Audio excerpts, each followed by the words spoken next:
You check the price of eggs. It went up again. You shrug. You assume this is just how the world works, a force of nature like rain or gravity. But the real answer is far stranger. Inflation is not weather. It is a decision. Someone, somewhere, chose it. And once you understand who and why, you will never look at a price tag the same way again. Let's start with your paycheck. Every 2 weeks, a number lands in your account. You worked for it. You earned it. But the moment it arrives, an invisible tax begins eating it, silently, without a bill, without a signature, without your consent. That tax has a name. Economists call it inflation. But there's a simpler word for it: erosion. Here's the part nobody tells you. Money is not a fixed thing. It behaves like a living substance that can be diluted. Imagine a glass of orange juice. Pure, concentrated, full of flavor.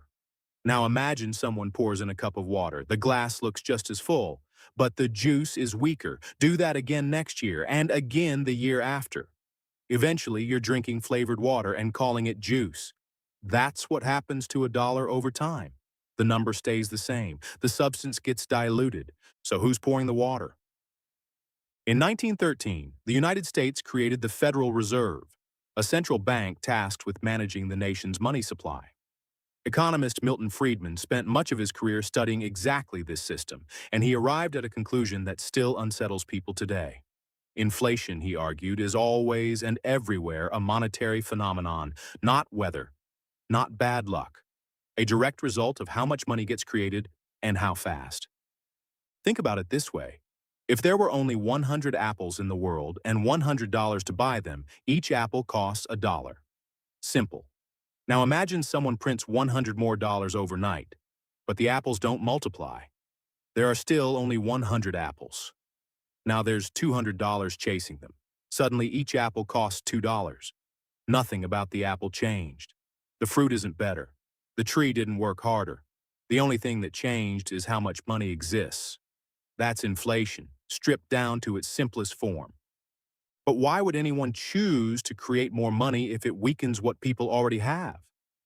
This is where it gets stranger.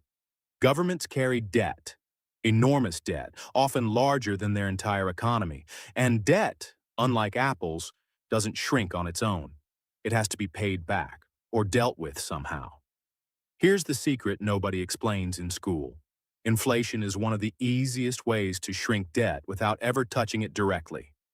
Picture this. You borrow $100,000 today to buy a house. 20 years from now, you still owe $100,000 on paper. But if prices have doubled in those 20 years, that $100,000 is worth half of what it used to be in real terms. Your salary likely rose with those prices too. So the debt feels lighter, even though the number never moved. Governments know this. They borrow in today's dollars and quietly hope to repay in tomorrow's cheaper ones. Historian Niall Ferguson has written extensively about how nations have used this exact strategy after major wars, when debts become too large to repay through taxes alone.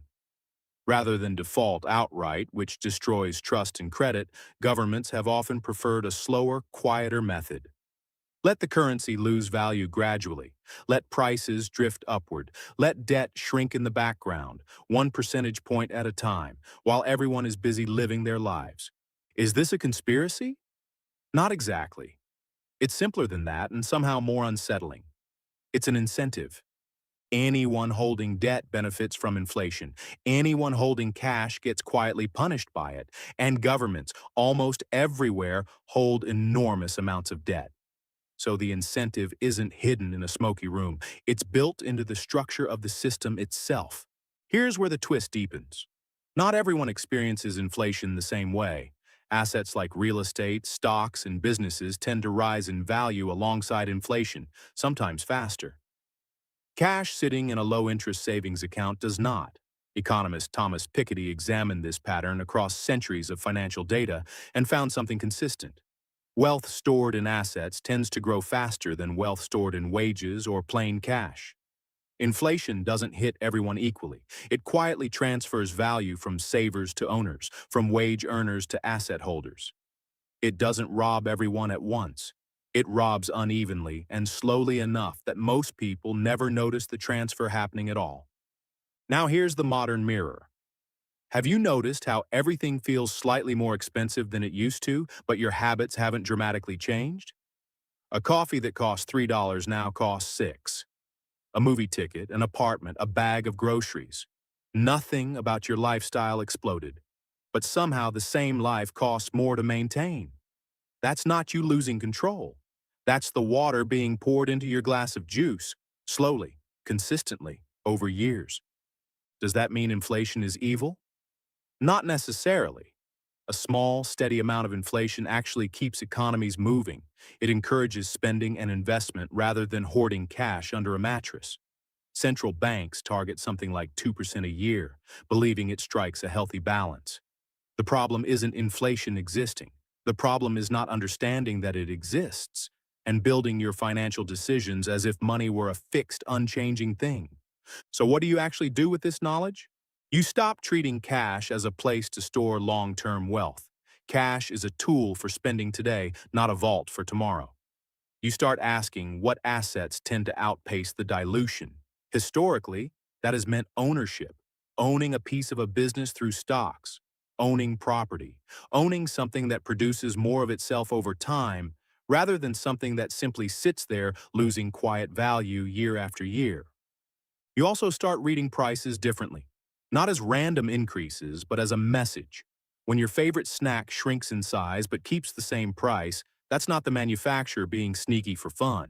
That's a company absorbing the same dilution you are and trying to hide it because customers respond better to smaller bags than to bigger numbers. Here's the part that reframes everything.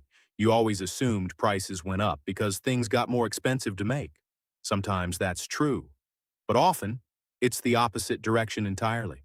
The apples didn't change. The dollar did. And once you see that, you start looking at your own finances differently, not as a person falling behind because you're doing something wrong, but as a person operating inside a system that was built with a slow, steady leak by design. Understanding the leak doesn't stop it, but it does mean you can stop blaming yourself for water damage that was never your fault and start building around it instead. So the next time you check the price of eggs and it's gone up again, don't shrug it off as just how the world works. Ask yourself a better question. What changed? Not the eggs, the water in the glass.